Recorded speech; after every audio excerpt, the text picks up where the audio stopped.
Hello, everybody. I'm Dr. Jean Ladding. I'm the founding president of Leading Consciously.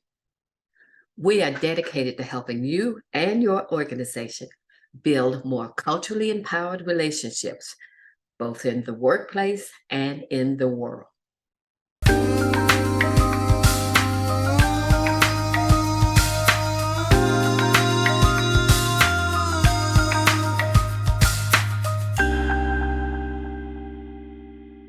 So imagine a guy named Phil who works in a software company, and he has to produce solutions allowing customers to track down their reports. Now, Phil is the only person of color in his team of about 10 people. And because he's fairly new in the organization, he goes to people on his team to ask them questions. Meanwhile, team members, the majority white team members, are thinking Phil doesn't know what he's doing because the questions he's asking they think are downright stupid. So they're talking among themselves, but they're not talking to Phil, asking him, telling each other that he's obviously doesn't have what it takes to function in such an intense, high-flying environment as theirs. Meanwhile, they are giving hints to their manager saying Phil doesn't have it, and the manager seemingly is either not catching it or not addressing it with Phil.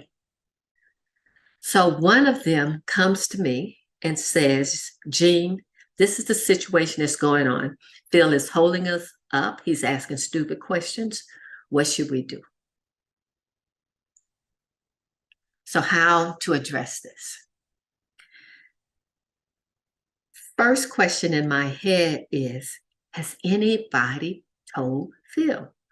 Has anybody tried to find out what kind of support does Phil need? Do they know does Phil know that they think he's asking stupid questions? What I know from the research of my own experience is that people are afraid to confront people of color for fear, white people are afraid to confront people of color for fear of being called racist. And so what happens is the people of color fall behind slowly because nobody's telling them where they're messing up or where they need to be improved. And so they fall further and further behind, meanwhile watching their peers rise up in the organization and not knowing why is Jane or John or Susie getting all of the mentoring, whereas I'm struggling by myself. So what I would say, let's say the person who's asking me about this is Susan. And so Susan's my client asking me what to do about Phil, because Phil is holding up the works. She needs Phil's information. He's not producing it. He's asking stupid questions. So what I would say to Susan is, have you talked to Phil? That's number one. Well, no, I haven't talked to him because it's not my job, it's the manager's job. If the manager is being impeded by Phil's work, then it's the manager's job.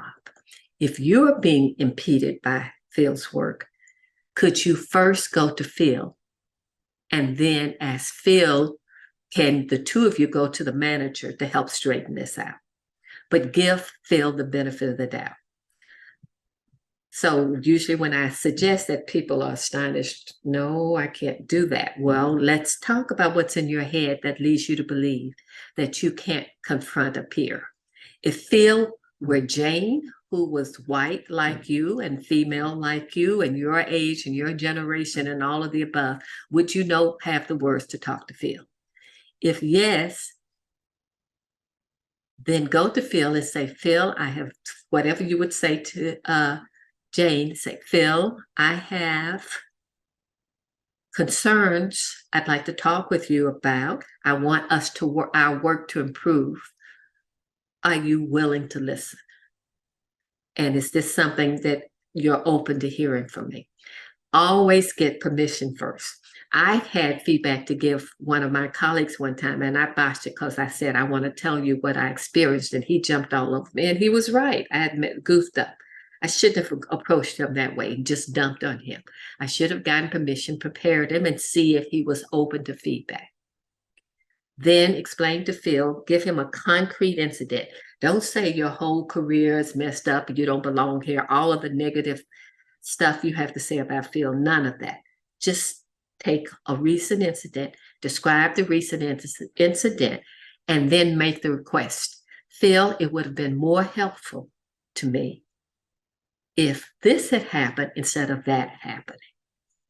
Are you open to that? Is that something you think you can produce? Always ask, is this something he thinks he can do? If he says yes, you're good to go. If he says no, then the next step is, what can we do to work this out? Because I'm needing something that I'm not getting from you.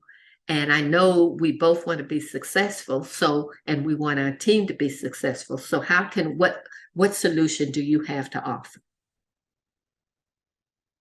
It's that straightforward. Now, the other option, of course, is to just ask Phil, does he tell him the problem and ask him if he has a solution? That's what a lot of people would advise. I tend not to do that because I think when you go to someone with a hidden agenda, and in this case, I have a hidden solution in my head, when you go to have a hidden agenda and go to them with that, they can sense it. I've had people come and tell me stuff, want to tell me stuff. It's hidden stuff to try to make it easy for me. And the whole time I'm watching them and I'm thinking, just tell me what you're thinking. And occasionally I say it to cut people off and say, would you just tell me what you want to tell me? So you have to work out how you want to do this. After you have approached Phil, after he's responded, after the two of you have worked out a solution for that slice, that one problem, not every problem that exists under the sun that you have with Phil, just that one thing. After you've worked it out, then ask Phil, Phil, I was nervous about approaching you. Could you tell me how I could have approached you in a way that would have worked better? Or what do you think about how I approached you so I can know how to improve in case I have to come back with you or others again? So doing that, you're leveling the playing field.